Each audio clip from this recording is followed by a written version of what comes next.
आदर्शवादी दृष्टिकोण की विशेषताएं या आइडियलिस्ट अप्रोच के फीचर पे क्या कर रहे हैं बच्चे, डिस्कस कर रहे हैं। ठीक है, उनके फीचर और विशेषताओं को हम लोग क्या कर रहे हैं, डिस्कस कर रहे हैं।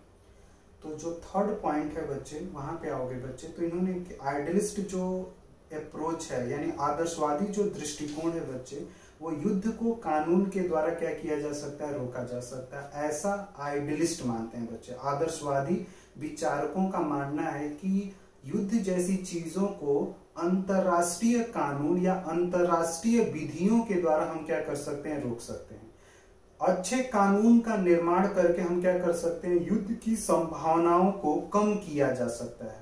ठीक है, और कम करने में यानी आप कानून का निर्माण करके बच्चे, अगर कोई देश किसी देश के ऊपर युद्ध करना चाहता है तो उसको एक प्रकार से तुम क्या कर सकते हो, अवैध घोषित कर सकते हो। ठीक है, और हर एक देश को क्या कर दिया जाए, ये बोल दिया जाए कि आपको अंतरराष्ट्रीय कानूनों का एक प्रकार से क्या करना पड़ेगा, पालन करना पड़ेगा। तो अपने आप हो सकता है कि अंतरराष्ट्रीय स्तर पे युद्ध जैसी चीजें क्या हो ही ना, युद्ध जैसी चीजें उत्पन्न ही ना हो। आई बात समझ में बच्चे। और नेक्स्ट आदर्शवाद यानी आइडियलिस्ट जो अप्रोच है बच्चे, उसका नेक्स्ट जो फीचर है आदर्शवादी दृष्टिकोण का, जो अगली विशेषता है, उसमें बोला जाता है हथियारों की दौड़ को क्या करना, समाप्त करना। ठीक है, हथियारों की दौड़ की जो एक दौड़ लगा रहे हैं देश, उनको हमें क्या करना चाहिए, समाप्त करना चाहिए। यानी जो एक हथियारों की दौड़ शुरू हो चुकी है उसे हमें क्या करना चाहिए, प्रतिबंधित करना चाहिए। तो हथियारों के दौड़ को रोकने के लिए बच्चे कौन कौन सी संधि लाई गई थी, सीमित करने के लिए हथियारों की, हाँ बोल हथियारों की जो दौड़ शुरू हो गई थी बच्चे देशों के बीच में, जैसे अमेरिका पहला परमाणु बम बनाने वाला स्टेट है, उसके बाद दूसरे और भी देश बनाए, उसके बाद और, तो इस परमाणु बम जैसी चीजों को रोकने के लिए हथियारों की जो एक दौड़ शुरू हुई देशों के बीच में बच्चे, उसको नियंत्रित करने के लिए संधियां हैं, कुछ संधियां बनी हुई हैं। कौन कौन सी संधियां हैं, यही मैं आप लोग, हाँ ये ध्यान में रखना है। और टॉपिक जो उठा ना, अब क्या होता है कि ये हथियारों की दौड़ को कम करके क्या रोकना चाहते हैं बच्चे, युद्ध को रोकना चाहते हैं। यानी ये लोग निशस्त्रीकरण की बात करते हैं, डिसआर्मामेंट की बात करते हैं। हथियार यानी डिसआर्मामेंट, यानी जितने भी हथियार हैं उन सभी हथियारों को हमें क्या करना चाहिए, एक प्रकार से समाप्त करना चाहिए, फिनिश्ड करना चाहिए। तभी इन तरह की चीजों को हम लोग क्या कर सकते हैं बच्चे, रोक सकते हैं। आई बात समझ में। पेज नंबर 3 पे आओगे बच्चे, तो आदर्शवादी यानी जो आइडियलिस्ट अप्रोच है बच्चे, उसके फीचर में अगला जो फीचर आता है वो कहता है कि निरंकुश जो प्रवृत्ति पर हमें क्या करना चाहिए, रोक लगाना चाहिए। निरंकुश राजतंत्र होता है बच्चे, इंग्लिश में जिसको डिस्पोटिज्म्स भी बोलते हैं, मतलब जहां पे निर्णय एक व्यक्ति के द्वारा लिया जा रहा है। तो अगर निर्णय एक व्यक्ति के द्वारा लिया जा रहा है बच्चे, वो दूसरे राज्यों के लिए खतरनाक ही होता है, इस नेशन स्टेट के लिए खतरनाक ही होता है। जैसे हिटलर जो था वो अपने उसके जो साथ काम करने वाले लोग थे या जो जनता थी उनकी भी बातों को नहीं सुनता था। मुसोलिन जो था वो नहीं सुनता था। इसी तरह से तुम्हारा अभी गद्दाफी जो था, ठीक है, वो भी नहीं सुनता था। बहुत सारे ऐसे तानाशाह मिलेंगे बच्चे जो निरंकुश प्रवृत्ति, अगर अधिकतम निरंकुश प्रवृत्ति के लोग हैं बच्चे, डेस्पोटिज्म्स एटीट्यूड्स को रखने वाले लोग हैं, तो कहीं ना कहीं हिंसा जैसी चीजें, युद्ध जैसी चीजों को क्या करते हैं, बढ़ावा देते हैं बच्चे। तो निरंकुश प्रवृत्ति के लोगों पर हमें क्या करना चाहिए बच्चे, प्रतिबंध लगाना चाहिए। आदर्शवादी दृष्टिकोण बोलता है। नेक्स्ट जब आओगे बच्चे, जो आदर्शवादी दृष्टिकोण की विशेषताएं हैं, आइडियलिज्म्स अप्रोच का जो नेक्स्ट फीचर है बच्चे, वो क्या मानता है, उसका मानना है कि आदर्शवादी का मानना है कि शांतिपूर्ण विश्व की स्थापना हेतु राजनीतिक के साथ साथ आर्थिक विश्व व्यवस्था को भी हमें क्या करना पड़ेगा, बदलना पड़ेगा।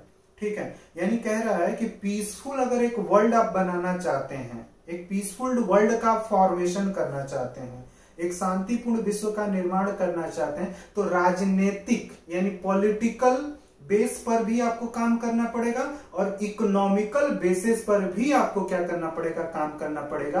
तो ये बताओ बच्चे, ब्रेटन वुड सिस्टम में रिफॉर्मेंस की मांग कौन लोग कर रहे हैं?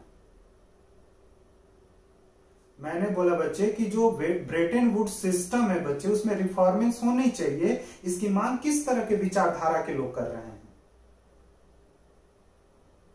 आदर्शवादी। सिंपल, आई बात समझ में।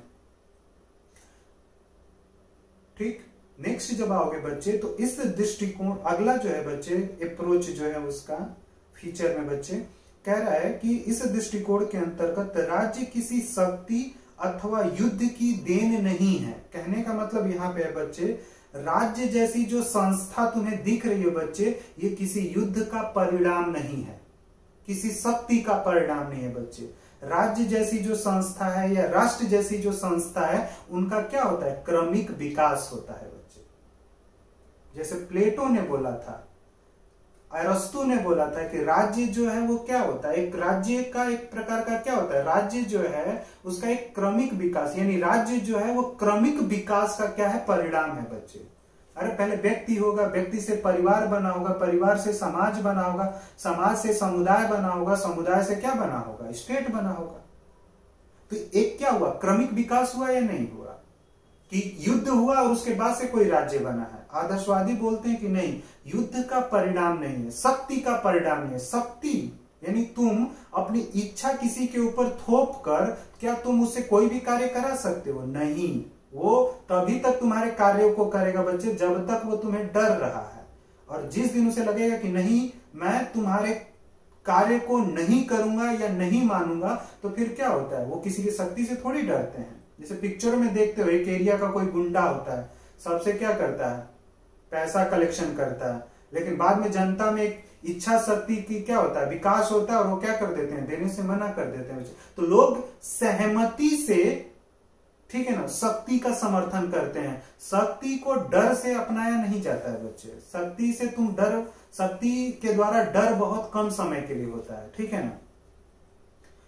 और राज्य जो है वो क्रमिक विकास का परिणाम है बच्चे, ये माना जाता है। आदर्शवादी यानी आइडियलिस्ट मानते हैं यह विकास धीरे धीरे मानव कल्याण और सहयोग पर क्या है, आधारित है। तो ये बताओ बच्चे, प्लेटो को हम लोग आदर्शवादी विचारधारा के अंतर्गत रखेंगे या किसी अन्य विचारधारा के अंतर्गत?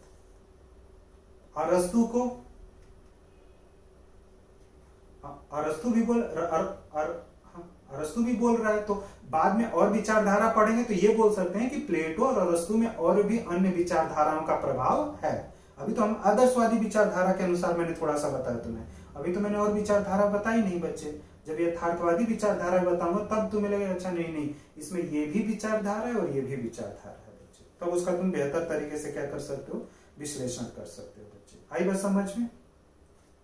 अब जो आदर्शवादी यानी जो आइडियलिस्ट अप्रोच है बच्चे, इसका हम लोग देखेंगे क्रिटिसिज्म्स, आलोचना, आदर्शवादी दृष्टिकोण की आलोचना। तो जो आदर्शवादी दृष्टिकोण है बच्चे, इसकी आलोचना क्यों की जाती है?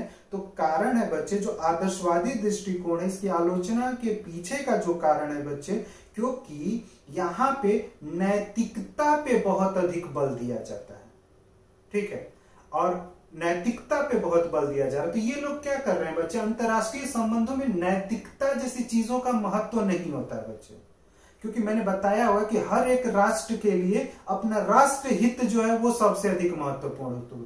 तो क्या होता है कि अंतरराष्ट्रीय संबंधों में नैतिकता और राष्ट्रीय हित में किसको सबसे अधिक महत्व देना चाहिए? तो वहां पे हो जाता है राष्ट्रीय हितों को हमें सबसे अधिक महत्व देना चाहिए तुलनात्मक रूप में नैतिकता से। जैसे हमने बोला कि हमें अगर नैतिक आधार पे तो हमें बोलना चाहिए। तो कल हम पढ़ रहे थे ना बच्चे, शरणार्थी समस्या पढ़ रहे थे, तुम लोग कल शरणार्थी संकट पढ़े थे, तो रोहिंग्या की समस्याओं को हम लोग डिस्कस कर रहे हैं। तो रोहिंग्या को क्या हमें जगह देनी चाहिए अपने राष्ट्र में? क्योंकि राष्ट्रीय हितों के, नैतिकता के अनुसार तो देनी चाहिए, लेकिन जब राष्ट्रीय हितों के अनुसार देखेंगे बच्चे तो नहीं, क्योंकि जो रोहिंग्या समुदाय के लोग हैं उनमें एक हिंसात्मक प्रवृत्ति का क्या हो चुका है, विकास हो चुका है। वो कोई भी चीज प्राप्त करने के लिए क्या करते हैं, हिंसा में विश्वास करते हैं, हिंसा का इस्तेमाल करते हैं। और दूसरी चीज है, अगर हम रोहिंग्या मुस्लिमों को अपने यहाँ जगह दे देंगे बच्चे, तो जो हमारे राष्ट्र के लोग हैं उनके लिए संसाधनों का अभाव होगा या नहीं होगा बच्चे? तो ये कारण होता है बच्चे। इसीलिए आदर्शवादी जो है वो किस पे बल दे रहे हैं, नैतिकता पे। और जब यथार्थवादी में पढ़ाऊंगा, अगला जो दृष्टिकोण हम पढ़ेंगे वो यथार्थवादी दृष्टिकोण पढ़ेंगे अगली क्लास में। तो यथार्थवादी दृष्टिकोण में तुम देखोगे कि यथार्थवादी जो दृष्टिकोण है बच्चे, वो सबसे अधिक महत्व देता है राष्ट्रीय हितों को, नेशनल इंटरेस्ट। सबसे पहले मैं अपने राष्ट्र के बारे में, राष्ट्र के लोगों के बारे में सोचूंगा, और आपके आने से मुझे क्या फायदा होगा, क्या नुकसान होगा, ये सारी चीजें देखने के बाद ही बच्चे मैं आपको क्या करूंगा, स्वीकार करूंगा, या स्वीकार करने से क्या कर दूंगा, मना कर दूंगा बच्चे। तो समझ में आया कि आदर्शवादी यानी आइडियलिज्म्स का क्रिटिसिज्म्स क्यों होता है बच्चे, क्योंकि आइडियलिज्म्स में मॉरलिटीज पर, नैतिकता पे ज्यादा बल दिया जाता है। सेकंड जब आओगे बच्चे तो इस थ्योरी में बोला जाता है, यहाँ पे जो थ्योरी है बच्चे, इस थ्योरी में जब आओगे तो यहाँ पे एक चीज तुम देखोगे, इस थ्योरी में तुम्हें चीज दिखेगी इस थ्योरी के अंदर कि कल्पना पर आधारित है बच्चे। जैसे ये लोग विश्व सरकार की बात करते हैं, लेकिन ये नहीं बताते कि विश्व सरकार का निर्माण कैसे होगा। भाई प्रक्रिया भी तो बताइए, कि सिर्फ ये बता दोगे कि विश्व सरकार होगा, भाई प्रक्रिया क्या होगी वो चीजें आप बताइए। तो एक तरह से हम बोल सकते हैं बच्चे, जो इनका वर्ल्ड गवर्नमेंट का जो कंसेप्ट है बच्चे वो बहुत काल्पनिक है।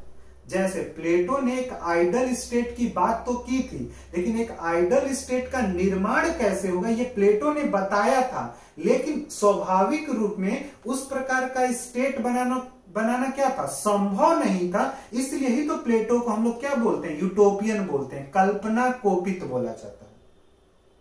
कल्पना कोपित, शेख चिल्ली वाले लोग होते हैं ना, जो चारपाई पे सोए हुए बहुत बड़ी बड़े क्या करते हैं, सपने देखते हैं, लेकिन उस सपने को जब हकीकत देने की बात आती है तो उनके पास कोई तरीका नहीं होता है।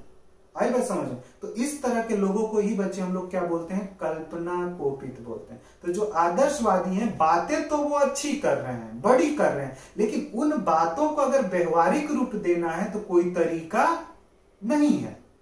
सरकार की बात कर रहे हैं, लेकिन सरकार जब आप बनाएंगे या संस्थाओं का निर्माण करेंगे तो वो चीजें कैसे संभव होंगी ये आप नहीं बता रहे हैं। अगर कोई समस्या आएगी तो कैसे हल किया जाएगा। और नेक्स्ट क्रिटिसिज्म्स होती है बच्चे कि अंतरराष्ट्रीय स्तर पे संघनात्मक व्यवस्था, संघनात्मक व्यवस्था को हम लोग बच्चे फेडरल सिस्टम बोलते हैं, लेकिन इंटरनेशनल लेवल पे फेडरल सिस्टम स्टैब्लिश होगा ही नहीं। ठीक है, नेशनल लेवल पे फेडरल सिस्टम या संघनात्मक शासन प्रणाली अपनाई जाती है। जैसे अगर तुमसे कोई ये क्वेश्चन कर ले कि भारत में आपने संघनात्मक शासन प्रणाली को क्यों अपनाया, तो तुम बोल सकते हो कि भारत में अगर संघनात्मक शासन प्रणाली की विशेषताओं को अगर अपनाया गया है भारत के शासन प्रणाली में, तो वो इसलिए अपनाया गया है बच्चे क्योंकि भारत बहुत विविधतापूर्ण देश है बच्चे, और यहाँ पे संस्कृति और पहचान को लेकर संघर्ष हो सकता है, धर्म को लेकर संघर्ष, एक संतुलन को बनाए रखने के लिए ही हमने संघनात्मक शासन प्रणाली को अपनाया है बच्चे। लेकिन ये राष्ट्र के लेवल पे संभव है। जब अंतरराष्ट्रीय स्तर पे जाएंगे बच्चे, तो वहां अंतरराष्ट्रीय स्तर पे बहुत सारे देश आएंगे और उस देश के अंदर बहुत सारी संस्कृति, धर्म, अलग अलग लोग आएंगे। इन सारे लोगों को मैनेज कैसे करोगे बच्चे? इस वजह से क्या होता है, विश्व सरकार या वर्ल्ड गवर्नमेंट बनाने की जो संभावना है वो बहुत कम प्रतीत होती है। इस वजह से आइडियलिस्ट अप्रोच का बच्चे क्या होता है, क्रिटिसिज्म्स होता है। आइडियलिज्म्स का क्या करते हैं लोग, क्रिटिसिज्म्स करते हैं। क्लियर हुआ? कोई दिक्कत किसी को?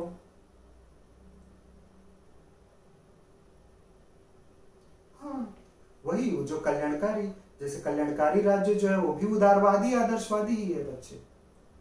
जैसे कांट, टी.एच. ग्रीन, हीगल, ये सारे आदर्शवादी विचारक हैं बच्चे। Hegel, Kant, T H. ग्रीन, इन सभी को हम लोग आदर्शवादी विचारक तो विचारधारा। और देखो इनसे पहले क्या आया था, उदारवादी विचारधारा, लॉक आया था ना, पहला है उदारवादी विचारक धारा में, हॉब्स हैं, ये सारे उदारवादी विचारक थे। उसके बाद से तुम लोगों को मैंने उपयोगितावाद पढ़ाया था, और उपयोगितावाद में ही बच्चे हम लोग जे.एस. मिल की बात करते हैं। ठीक है, जे.एस. मिल की बात करते हो, बेंथम की बात करते हो, और यही उपयोगितावाद बाद में क्या हो जाता है, कल्याणकारी राज्य, मानव कल्याण की बात करने लगता है बच्चे। ठीक है, कल्याणकारी राज्य की बात करता है, और यही कल्याणकारी राज्य का जो विचार है वो आदर्शवादी ही तो विचारधारा है बच्चे। तो ये जुड़ता है, उसी विचारधारा से निकला हुआ एक प्रकार का क्या है, विचार है। कोई दिक्कत यहां तक? ठीक है, तो आलोचना तक मैंने तुम लोगों को बता दी।